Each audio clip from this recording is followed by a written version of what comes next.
मेरे प्यारे विद्यार्थियों, आप सबको मेरा नमस्कार, जोहार। आप सभी बच्चों का गोस्वामी सर क्लासेज में हार्दिक स्वागत है। बच्चों, आज मैं आपके बीच आया हूँ हिंदी व्याकरण में क्रिया पाठ को लेकर के। तो आज मैं आप लोगों के बीच क्रिया की परिभाषा उदाहरण सहित आपके बीच बतलाऊँगा। क्रिया क्या है? बच्चों, जैसा कि आप खेलते हैं, गाते हैं, हंसते हैं, रोते हैं, घर का काम करते हैं, साथ ही साथ पढ़ाई भी करते हैं, लिखते हैं, बोलते हैं, तो ये जो बोलना, हंसना, लिखना, पढ़ना, ये सब क्या है? ये सब काम करना है। तो कोई भी काम हम जो करते हैं वही क्या कहलाता है? क्रिया कहलाता है। अर्थात क्रिया क्या हुआ कि जिस शब्द से किसी काम का करना या होना समझा जाए उसे हम क्या कहते हैं? क्रिया कहते हैं। कहने का अर्थ यह हुआ बच्चों कि जैसे आप बोल रहे हैं और आप क्या कर रहे हैं? सुन रहे हैं। वीडियो में आप मुझे देख रहे हैं, मेरी बातों को आप सुन रहे हैं। तो ये सुनना और देखना क्या हुआ? क्रिया हुआ। आप घर में किताब पढ़ते हैं, हिंदी की पुस्तक पढ़ते हैं, गणित की पुस्तक से प्रश्न को उत्तर को लिखते हैं, बनाते हैं। आपकी माँ घर में काम करती है, झाड़ू करती है, खाना बनाती है। आपके पिताजी खेतों में हल चलाते हैं, बाहर में कहीं काम करते हैं। तो ये जो काम करना है, जो घर का काम है या जो अन्य तरह के कार्य हैं, तो हम जो कार्य करते हैं, जो काम कहते हैं, वही क्या है? क्रिया। तो काम को करना क्या हुआ? क्रिया हुआ। तो क्रिया का अर्थ क्या हुआ? करना। क्रिया का अर्थ क्या हुआ? करना। जैसे हम बोल रहे हैं तो बोलने का काम हम कर रहे हैं। आप सुन रहे हैं तो सुनने का काम हम कर रहे हैं। लिख रहे हैं तो लिखने का काम कर रहे हैं। माँ आपकी खाना बना रही है तो खाना बनाने का काम हो रहा है। तो जो कार्य होता है, तो जैसा कि मैंने आपको परिभाषा बताया कि जिस शब्द से किसी काम के होने या करने का बोध होता हो उसे ही हम क्या कहते हैं? क्रिया कहते हैं। तो समझ गए बच्चों, क्रिया क्या है? तो क्रिया वह शब्द है जिससे किसी काम को करने या होने का बोध होता हो। और क्रिया का अर्थ क्या है? करना। बच्चों, प्रत्येक भाषा के वाक्य में, चाहे वह जिस भी भाषा का हो, हिंदी हो, अंग्रेजी हो, उर्दू हो, संस्कृत हो, फारसी हो, जिस भी भाषा का हो, तो प्रत्येक भाषा के वाक्य में क्रिया का बहुत महत्व है। प्रत्येक वाक्य क्रिया से ही पूरा होता है। याद रखेंगे बच्चों, चाहे जिस भी भाषा का हो, जो भी वाक्य हो, तो वह क्रिया, तो वहाँ पर क्या है? क्रिया का बहुत महत्व है। और प्रत्येक वाक्य क्रिया से ही क्या होता है? पूरा होता है। ध्यान रखेंगे बच्चों, क्रिया किसी कार्य को करने या होने को दर्शाता है। जैसे अभी हम आपके बीच में बता रहे हैं, आपको सिखा रहे हैं, आप सुन रहे हैं, देख रहे हैं, आप लिख रहे हैं, पढ़ रहे हैं, तो ये क्या हुआ? किसी काम को करने का बोध हुआ। जैसे हम बोल रहे हैं तो बोलने का कार्य, आप सुन रहे हैं तो सुनने का कार्य। तो क्रिया किसी कार्य के करने या होने को दर्शाती है। और क्रिया को करने वाला क्या कहलाता है? कर्ता कहलाता है। क्रिया को करने वाला क्या कहलाता है? कर्ता। जैसे हम बोल रहे हैं तो हम कर्ता हुए, आप सुन रहे हैं तो सुनने का काम कौन कर रहा है? आप। तो जो जिस कार्य को करता है, जैसे खाना बना रही है कौन? आपकी माँ। आप लिख रहे हैं तो लिख कौन रहा है? तो आप लिख रहे हैं, तो आप कर्ता हो गए। आपके पिताजी खेतों में काम करते हैं, हल चलाते हैं, तो आपके पिताजी क्या हो गए? कर्ता हो गए। तो कहने का अर्थ है जो क्रिया करता है या जो काम करता है वह कौन होता है? वह कर्ता होता है।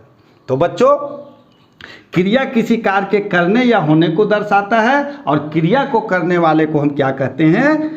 कर्ता कहते हैं। जैसे रंजना पत्र लिख रही है, तो रंजना क्या क्रिया क्या है? लिखना। यहाँ लिख रही है, कौन लिख रही है? रंजना। तो रंजना क्या कौन हो गई? रंजना कर्ता हो गई। और लिखना क्या हो गया? क्रिया हो गया। राम पुस्तक पढ़ता है, तो राम कर्ता हो गया और पढ़ना क्या हो गया? क्रिया हो गया। तो ये था, उदाहरण से आप समझ गए होंगे। अब आइए बच्चों, हम आपके बीच में बतलाते हैं धातु। धातु क्या है? तो धातु जिस मूल शब्द से क्रिया का निर्माण होता है, जिस मूल शब्द से क्रिया का निर्माण होता है उसे हम क्या कहते हैं? धातु कहते हैं। याद रखेंगे बच्चों, धातु क्या है? धातु की परिभाषा क्या है? तो जिस मूल शब्द से क्रिया का निर्माण होता है उसे हम क्या कहते हैं? धातु कहते हैं। और धातु में ना प्रत्यय जोड़कर क्रिया बनाई जाती है। धातु में हम कौन सा प्रत्यय लगाते हैं? ना। और प्रत्यय की परिभाषा मैंने आप लोगों को बतलाया था कि प्रत्यय वह शब्द है जो किसी शब्दांश के प्रत्यय वह शब्दांश है जो किसी शब्द के अंत में लगाया जाता है और उस शब्द का अर्थ परिवर्तित कर देता है। तो ये मैंने आप लोगों को बतलाया था।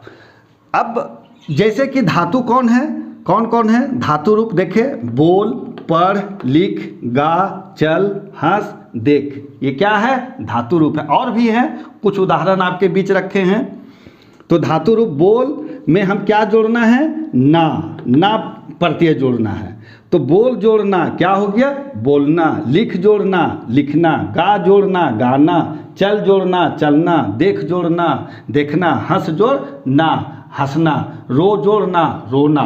तो ये जो हंस, बोल, लिख, गा, चल, देख, रो, सो, ये क्या है? ये धातु रूप हुआ। और हम क्रिया जब बनाते हैं तो ना प्रत्यय जोड़ करके क्या बनाया जाता है? क्रिया बनाई जाती है। ध्यान रखेंगे। धातु, तो जिस मूल शब्द से क्रिया का निर्माण होता है उसे हम क्या कहते हैं? धातु कहते हैं। और धातु में ना प्रत्यय जोड़ करके क्रिया बनाई जाती है। अब आगे देखेंगे कि क्रिया क्या है। तो क्रिया एक विकारी शब्द है। क्रिया क्या है? विकारी शब्द है, अर्थात इसके रूप क्या होते हैं? परिवर्तित होते हैं। तो क्रिया विकारी शब्द है। इसके लिंग, वचन, पुरुष और काल के अनुसार से बदलते रहते हैं। अर्थात क्रिया का जो रूप है वह लिंग के आधार पर, वचन के आधार पर और पुरुष और काल के अनुसार क्या होता है? रूप बदलता रहता है। आइए उदाहरण से समझे। जैसे हम पहले लिखे हैं लिंग, तो लिंग के आधार से कैसे बदलता है? तो छात्र पढ़ता है और छात्रा पढ़ती है। तो यहाँ क्रिया ता और यहाँ क्रिया ती अंत में लगा है, पढ़ता और पढ़ती। तो ये जो पढ़ता और पढ़ती में रूप परिवर्तन क्यों हुआ? लिंग के आधार पर। क्यों? कि ये जो पढ़ता है वह एक लड़का है, अर्थात वह छात्र है, इसलिए वह पढ़ता है। और पढ़ती हम इसलिए लिखे हैं क्योंकि यहाँ लिंग क्या है? छात्रा है। तो जैसा कि आप लोगों को हम जानते होंगे या आप पढ़े होंगे कि लिंग दो होते हैं, स्त्रीलिंग और पुल्लिंग। तो जिस शब्द से पुरुष जाति का बोध होता है उसे हम पुल्लिंग कहते हैं, और जिस शब्द से स्त्री जाति का बोध होता है उसे हम क्या कहते हैं? स्त्रीलिंग कहते हैं। तो यहाँ छात्र क्या है? पुल्लिंग है, और छात्रा क्या है? स्त्रीलिंग है। तो क्रिया भी क्या हुआ? रूप बदल गया। जैसे यहाँ जहाँ हम पुरुष का लगाए हैं, जैसे छात्र पढ़ता है, छात्रा पढ़ती है, तो छात्रा स्त्री और छात्र पुरुष, तो यहाँ पढ़ता और पढ़ती में। अब आगे देखें वचन के अनुसार। वचन के अनुसार भी क्रिया का रूप क्या हो गया? बदल जाता है, क्रिया काल अनुसार बदल जाता है। जैसे घोड़ा दौड़ता है और घोड़े दौड़ते हैं। तो यहाँ दौड़ता और दौड़ते क्रिया का दो रूप है। तो ये क्यों हुआ? वचन के अनुसार। वचन क्या है? घोड़ा एक है, इसलिए यह एक वचन है। और घोड़े हुआ बहुवचन। तो एक वचन जिससे एक सब संख्या का बोध होता है उसे हम क्या कहते हैं? एक वचन। और जिससे अधिक से संख्या का बोध होता है उसे हम क्या कहते हैं? बहुवचन। तो यहाँ घोड़े क्या हो गया? बहुवचन, इसलिए क्रिया क्या हो गया? दौड़ते हो गया। और यहाँ घोड़ा एक वचन है, इसलिए हम यहाँ लिखते हैं दौड़ता है। तो लिंग वचन के अनुसार घोड़ा दौड़ता है, घोड़े दौड़ते हैं। काल। अब काल क्या है? मैं आगे आने वाले वीडियो में आपको काल के बारे में विस्तृत रूप से बतलाऊंगा। काल, काल का अर्थ ये हुआ कि हम जो अभी काम कर रहे हैं, जैसे अभी हम आपको पढ़ा रहे हैं, आप सुन रहे हैं, तो अभी जो हम काम आप और हम कर रहे हैं ये अभी वर्तमान समय में कर रहे हैं। अर्थात हमने अभी जो आपके बीच हम वार्तालाप कर रहे हैं, बातचीत कर रहे हैं, आपको समझा रहे हैं, तो ये जो समय है ये वर्तमान समय है। और हमने पिछले वीडियो में आपको बताया था, आपको मैंने व्याकरण में और भी विषय बताया था, तो जो बीत चुका है उसे हम भूतकाल कहते हैं, और जो अभी चल रहा है, जो काम अभी जारी है वह वर्तमान काल है, और जो आने वाला समय में काम हम करेंगे, जो होगा वो भविष्यत काल में। तो क्रिया का जो समय होता है, तो क्रिया के जिस समय जो होता है वही क्या कहलाता है? काल। तो काल के कितने भेद है? 3, वर्तमान काल, भूतकाल और भविष्यत काल। वर्तमान काल कार्य जारी होने का समय, भूतकाल कार्य पूरा होने का समय, और भविष्यत काल कार्य जो जब होगा वो समय भविष्यत काल। तो मैं पढ़ता हूँ, यहाँ है वर्तमान काल। मैं पढ़ता था, तो ये हो गया भूतकाल में, और मैं पढ़ूंगा तो ये हो जाएगा भविष्यत काल में। तो पढ़ता, पढ़ूंगा, पढ़ता था, तो यहाँ रूप बदल गया। तो मैं पढ़ता हूँ, मैं पढ़ता था, मैं पढ़ूंगा। अब है वचन के अनुसार, पुरुष के अनुसार। मैं खेलता हूँ, ये है उत्तम पुरुष। तुम खेलते हो, मध्यम पुरुष। वह खेलता है, ये अन्य पुरुष। तो यहाँ भी क्या हो गया? पुरुष के अनुसार से क्या हो गया? क्रिया का रूप बदल गया। तो मैं खेलता हूँ उत्तम पुरुष, तुम खेलते हो मध्यम पुरुष, वह खेलता है अन्य पुरुष। तो याद रखेंगे बच्चों कि क्रिया क्या, क्रिया विकारी शब्द है, क्रिया विकारी शब्द है। इसके लिंग, वचन, पुरुष और काल के अनुसार ये क्या होता है? बदलता रहता है। तो ये था बच्चों क्रिया और धातु की परिभाषा। उम्मीद है आप समझ गए होंगे। अब आगे हम आप लोगों को बतलाने जा रहे हैं कि क्रिया के भेद। तो क्रिया के कौन कौन भेद है? तो पहले आइए हम देखते हैं कर्म के आधार पर क्रिया के 2 भेद। तो देखिए ध्यान से आप लोग।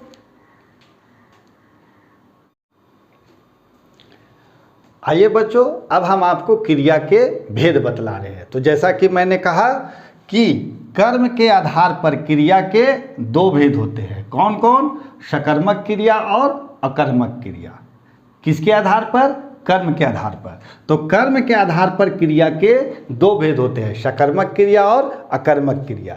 इसके अलावे क्रिया के जो भेद है वह बनावट या संरचना की दृष्टि से 4 भेद होते हैं। याद रखेंगे, बनावट या संरचना की दृष्टि से क्रिया के 4 भेद होते हैं। कौन कौन?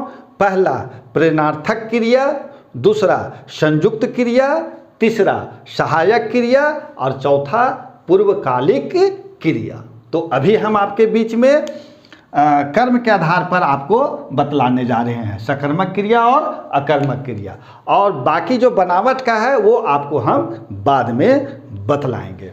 तो आइए देखते हैं। कर्म के आधार पर क्रिया के 2 भेद होते हैं, पहला सकर्मक क्रिया और दूसरा अकर्मक क्रिया। अब सकर्मक क्रिया की परिभाषा आप देखें कि सकर्मक क्रिया किसे कहते हैं।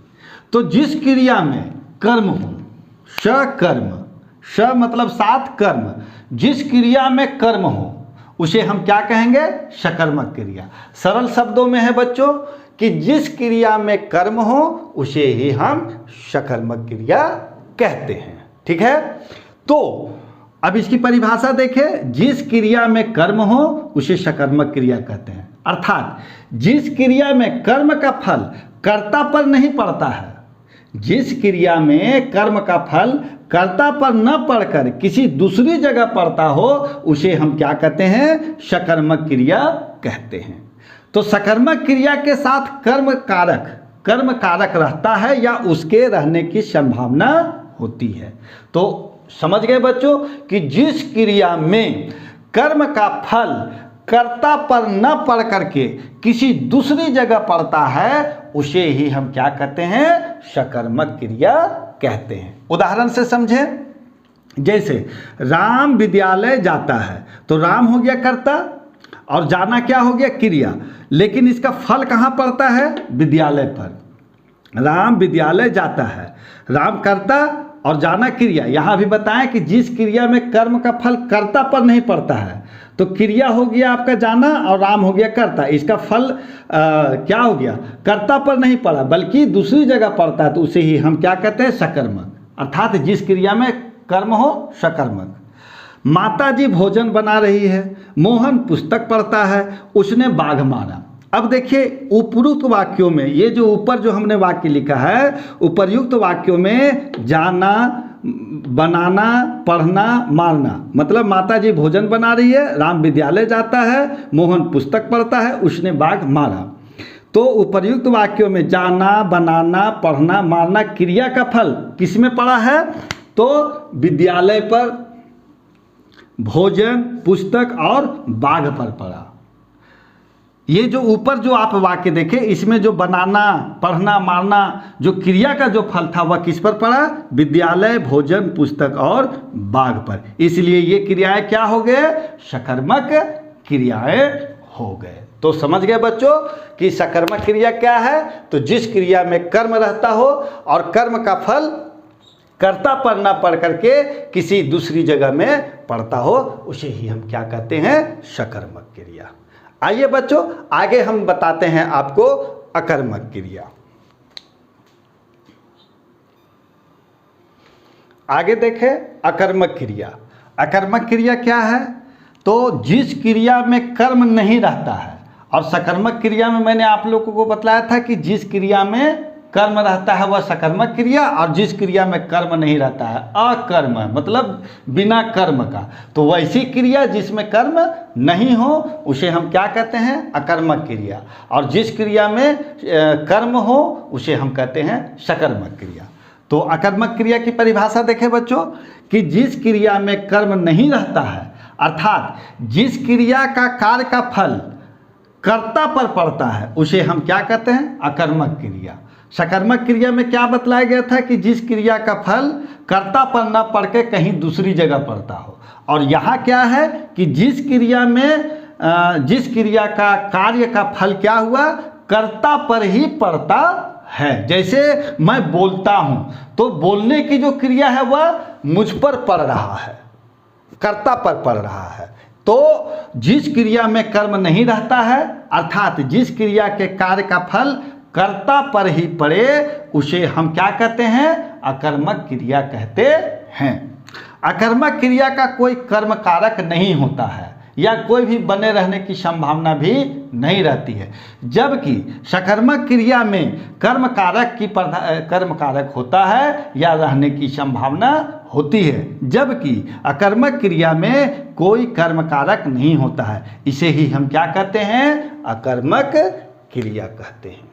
उदाहरण देखें, जैसे नेहा सो रही है, श्याम रोता है, राधा हंसती है, मोहन दौड़ता है। तो इन वाक्यों में, उपर्युक्त वाक्यों में सोना, रोना, हंसना, दौड़ना ये क्या है, अकर्मक क्रिया है। क्यों, इसका फल कहाँ पड़ रहा है, नेहा, श्याम, राधा और मोहन पर, मतलब कर्ता पर।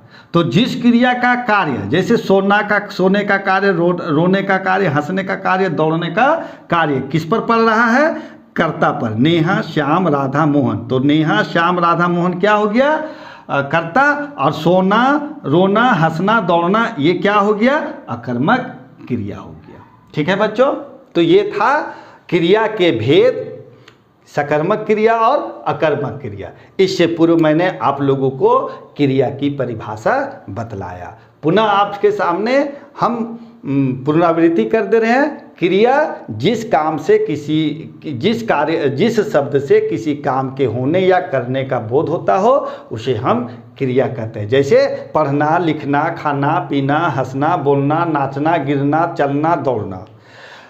अब बच्चों ये याद रखेंगे धातु रूप। तो धातु जैसा कि मैंने बताया कि जिस मूल शब्द से क्रिया का निर्माण होता है उसे ही हम धातु कहते हैं। जिस मूल शब्द से धातु का निर्माण होता है उसे जिस मूल शब्द से क्रिया का निर्माण होता है उसे ही हम धातु कहते हैं। और धातु रूप में ना प्रत्यय लगा करके क्रिया बनाई जाती है। जैसे बोलना, चलना, हंसना। बोल में ना लगाएं तो बोलना, चल धातु में ना लगाएं तो चलना, हंस धातु में ना लगाएं तो हंसना। तो ये था बच्चों क्रिया के परिभाषा और आपका कर्म के आधार पर क्रिया के दो भेद। ठीक है बच्चों, आज हम यहीं तक।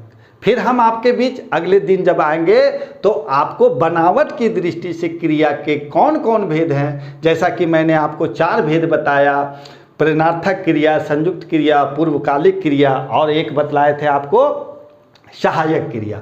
तो ये इसकी परिभाषा हम आपको विस्तृत रूप से अगले दिन अगले वीडियो में देंगे। तब तक के लिए बच्चों हमें पूरा उम्मीद है कि आज आप इसे अच्छी तरह समझ गए होंगे। तब तक के लिए बच्चों आप सबका बहुत बहुत आभार, बहुत बहुत धन्यवाद।